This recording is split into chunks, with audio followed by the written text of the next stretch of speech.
जिस देश में गौ माता और बेटी का रक्त बहेगा, वो देश अपनी उन्नति कभी नहीं कर सकता है जीवन में। वह अपने जीवन की ऊंचाइयों को प्राप्त, कितना भी पूजा पाठ हवन हो जाए, कोई कीमत नहीं उस अनुष्ठान की।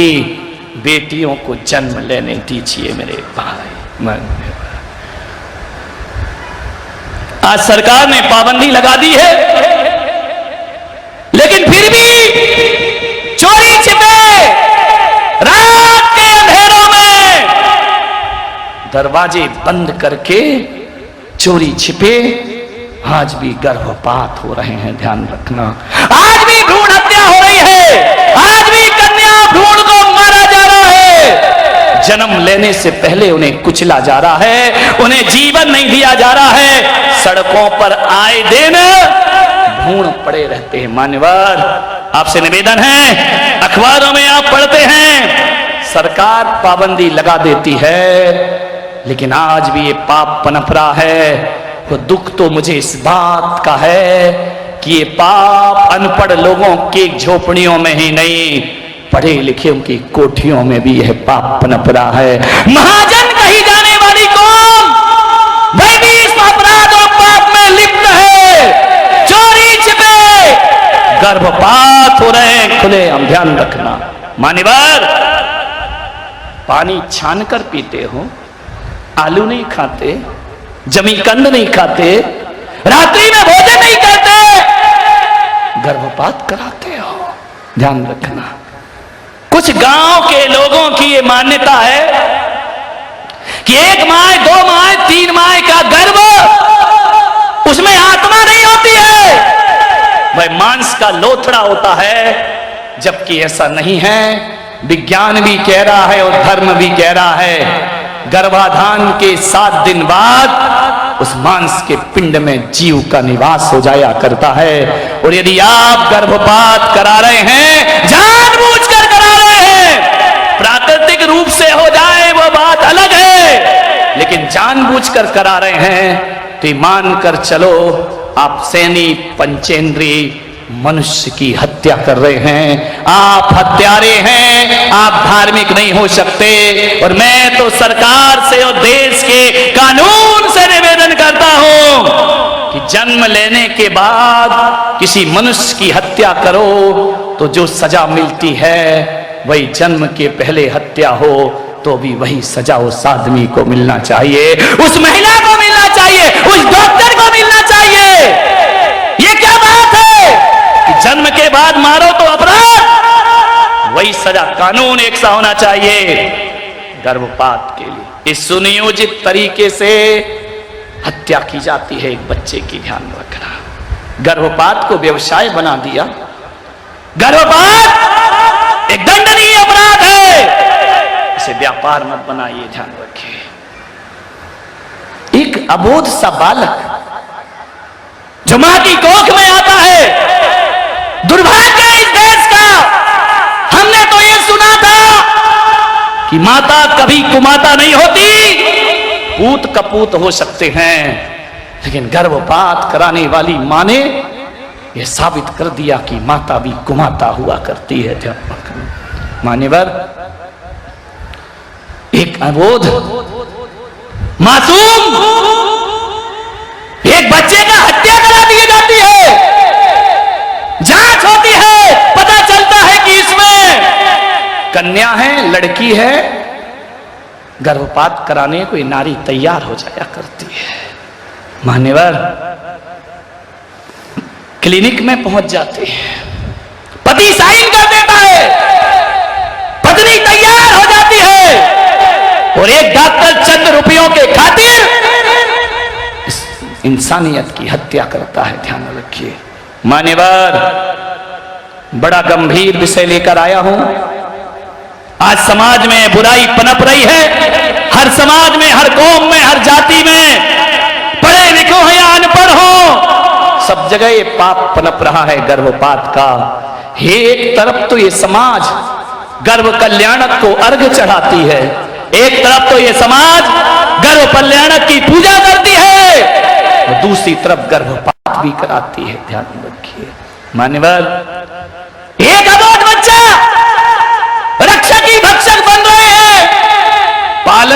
मार ही मारनहार हो रहे हैं। वह महिला लेट जाती है स्ट्रेचर पर, धार हथियार उसके गर्भ में डाले जाते हैं, एक कैंची जाती है। वो बच्चा जो मां की कोख में लिपट रहा है मां से, किसको आवाज लगाए, किसे चिल्लाए, किसे पुकारे, कहां न्याय की बात करे, कहां धर्म की बात करे।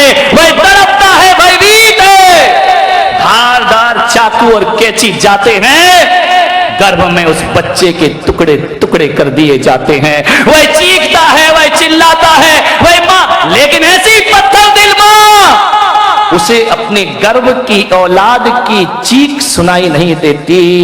ध्यान रखना, धारदार हथियार से गाजर मूली की तरह उस बच्चे को काट करके एक नली के माध्यम से टुकड़े टुकड़े करके उसे धरती में पटक दिया जाता है।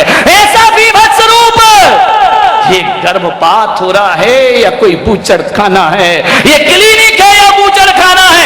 एक अबोध बच्चे को मार डाला।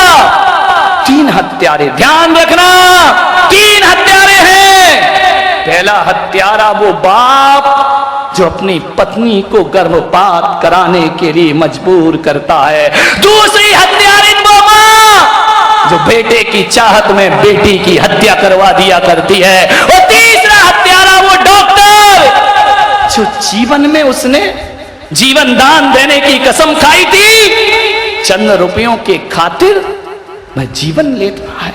हत्या, अरे डॉक्टर तो वो होता है ईश्वर के समान होता है, वैद्य ईश्वर के समान होता है। डॉक्टर जो मरती हुई चेतना में प्राण फूंका करता है, उसे डॉक्टर कहा जाता है। ये कैसा डॉक्टर है जो जान ले रहा है। चंद ध्यान रखना, हत्यारे डॉक्टर, इस हत्या से तेरे सूटकेस में पैसे तो आ जाएंगे और इन हत्या के खून के दाग में रंगे हुए ये तेरे पैसे तुझे साधन तो देंगे मगर शांति छीन लेंगे तेरी। ध्यान रखना, डनलप के गद्दे तो होंगे लेकिन एक दिन होगा जब नींद को आंख तरसेगी। अरे पानी तो होगा, प्यास तरसती रहेगी एक एक बूंद पानी को। एक बात याद रखिए, कोई भी डॉक्टर यदि इस तरह का कार्य करता है, मैं सोचता हूं वो डॉक्टर नहीं, वो हत्यारा हुआ करता है, वो खूनी हुआ करता है। एक अबोध बच्ची को मार डालना, जन्म लेने से पहले उसका जीवन छीन लेना। एक बात याद रखना, मान्यवर, मां का हृदय तो मक्खन की तरह मुलायम होना चाहिए। मां का हृदय ग्रेनाइट की तरह क्यों हो गया? मैं समाज के कर्णधारों से निवेदन करूंगा, समाज के प्रमुख से निवेदन करूंगा, तुम्हारे मंदिरों में एक तख्ती लगी रहती है। मैं जिस मंदिर में जाता हूं कोई ना कोई कानून बना हुआ है। कोई कहता है यहां पंचामृत मत करना, कोई कहता है फूल मत चढ़ाना, कोई लिखता है यहां करना ही पड़ेगा। धत तेरे के ऐसे ऐसे बोर्ड लगा रखे हैं, ऐसा लगता है कि यार अब तो मंदिरों में भी वीजा बनवा के जाना पड़ेगा, उनके नियम पालन करना पड़ेंगे। मंदिरों में बोर्ड लगा रखे हैं, एक कहता है करना जरूरी है, दूसरा कहता है कोई जरूरी नहीं है। ये हमारी आमनाए का मंदिर है। बाहरे मुंबई के हाल लगाओ, मैं नहीं निकलवाऊंगा, कोई जो लगाना है लगाओ, मुझे क्या लेना देना। लेकिन एक बात कहता हूं, आप ये दकियानूसी नियम बनाते हैं मंदिरों में बैठ करके। आप कहते हैं यहां केसर नहीं चढ़ेगा, यहां दूध नहीं चढ़ेगा, यहां फल नहीं चढ़ेगा। आपने कहीं ये लगाया है? मैंने आज तक किसी मंदिर में ये नहीं देखा जिसमें ये लिखा हो कि जो शराब पीते हैं वो मंदिर में नहीं आएंगे। किसी मंदिर में मैंने लिखा नहीं देखा, आज तक मैंने लिखा नहीं देखा। जो पान मसाला गुटखा सिगरेट पीते हों उन्हें भगवान का अभिषेक करने का अधिकार नहीं है, किसी मंदिर में नहीं देखा। एक नियम बना दीजिए, कि जिन घरों में गर्भपात होते हैं उन्हें भगवान का अभिषेक और पूजा करने का कोई भी अधिकार नहीं होना चाहिए, उन्हें इंद्राणी बनने का अधिकार नहीं होना चाहिए। और जिसने जानबूझकर गर्भपात कराए हो वो मुनियों को आहार देने के योग्य नहीं हुआ करते हैं। ऐसे हत्यारों को, महाराजों को आहार नहीं देना, ये नियम क्यों नहीं बनाते मेरे भाई? बताइए, ये नियम की तख्ती क्यों नहीं लगी तुम्हारे यहां? एक आदमी शराब पिए, लाखों की बोलियां ले ले तो माला पहनाई जाती है, वाहरे आदमी स्वागत किया जाता है, पगड़ी पहनाई जाती है, चाहे उसका चरित्र कितना भी खराब हो। ध्यान रखना, बात कड़वी है, बुरी लग रही होगी आपको, लगती रहे, परवाह नहीं करते। और तुम्हें लग भी जाए बुरा तो मेरे बाप का तुम बिगाड़ क्या लोगे? ये बताइए। लग गई बुरी तो लग गई, यदि बुरी लग गई है तो बुरी मान करके मत बैठना, इन परंपराओं को बदलने का प्रयास करना अपने जीवन में। ध्यान रखिए, मान लेना। पीड़ा है हृदय की, क्या हो गया इस देश को? जिस नारी की पूजा होती है उसकी खुलेआम हत्या हो रही है, जीने नहीं दिया जाता उसको। मान्यल, बेटियों ने बहुत इतिहास बनाए हैं, बेटियों ने बहुत कुछ किया है। यदि बेटियों का सम्मान नहीं होता ना इस देश में, तो अपने देश को भारत बाप कहा जाता, लेकिन अपने देश को भारत माता कह करके बुलाया जाता है। जननी और जनक का सम्मान, किन बेटों के खातिर अपनी जिंदगी लगाते हो? मैंने सुना है कि जैन समाज में ऐसा नियम है कि किसी के घर में कोई आत्महत्या कर लेता है तो उसके परिवार को कितने दिन का पातक लगता है? बोलो। बच्चों को याद है 6 महीने का लगता है, यानी मर कोई रहा है, भुगत कोई रहा है। वो मरा फांसी लगा के, समाज 6 महीने को पूजा पाठ नहीं कर सकती, मुनि को आहार नहीं दे सकती है, इंद्राणी नहीं बन सकती है। मरने वाला मर गया, जीने वाले भुगत रहे हैं। ध्यान रखना, मैं नहीं कहूंगा ये परंपरा तोड़ दो, मैं तो कहता हूं कि यदि किसी के घर में कोई आत्महत्या करता है और 6 महीने का पातक लगता है तो मैं पुलक सागर कह रहा, एक नियम ऐसा बनाओ कि कोई जानबूझकर गर्भपात कराए तो उसे जिंदगी भर का पातक लगना चाहिए, आजीवन पातक लगना चाहिए, जीवन भर के लिए उसे धार्मिक क्रियाओं से वंचित कर देना चाहिए। कैसे जैन हैं हम, कैसे ब्राह्मण हैं हम, कैसे क्षत्रिय हैं हम? हमने तो जीवन दान देने की कसम खाई है, हमने तो जियो और जीने दो के सूत्र पढ़े हैं, हमें तो बचपन से ही कहा गया है चींटी पर पैर मत रखो, ये पाप हुआ करता है। हमें बचपन से सिखाया गया अनछना पानी मत पीना, हमें बचपन से सिखाया गया कि सूरज ढलते ही रसोई घर बंद हो जाना चाहिए, जब तक सूर्य उदय ना हो मुंह में एक अन्न का दाना भी नहीं डालना। हम उस वंश के लोग इस गर्भपात पर कैसे आ गए? ध्यान में कहा जाता है ना कि तीर्थंकरों को बेटियां नहीं होती, लेकिन मेरे ऋषभदेव को बेटियां हो जाएं, ये तो व्यवस्था के खिलाफ काम था। लेकिन मेरे ऋषभदेव को यदि बेटियां हो जाती हैं तो पहली बार इस धरती पर नारी की शिक्षा का अभियान, नारी शिक्षा के नारे को कोई बुलंद करता है तो प्रथम तीर्थंकर ऋषभदेव करते हैं कि नारी को समान अधिकार मिलना चाहिए।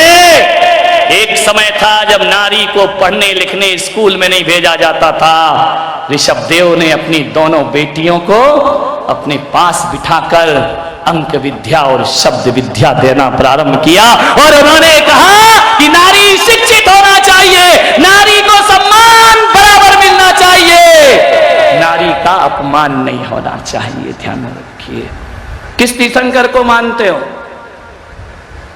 जिसे ऋषभदेव ने पुत्रियों को जन्म दे करके सारे जगत में पूज्य बना दिया। ध्यान रखना, नारियां क्या नहीं करती, बहुत कुछ करती हैं। नारियों ने बहुत इतिहास रचे हैं। ओलंपिक चल रहा है, एक भी लड़का लाया कोई पदक? बोलो बोलो, नहीं लाया ना? एक भी लड़का लाया हो? अभी जो वर्तमान में चल रहा है, एक ने भी लग रहे हैं, कर रहे हैं सब कुछ, लेकिन ध्यान रखना मान्यवर, सिंधु रियो को देख लो, चांदी का पदक लाकर पूरे देश का नाम चमका दिया। वो कोई बेटा नहीं, वो बेटी है, ध्यान रखना।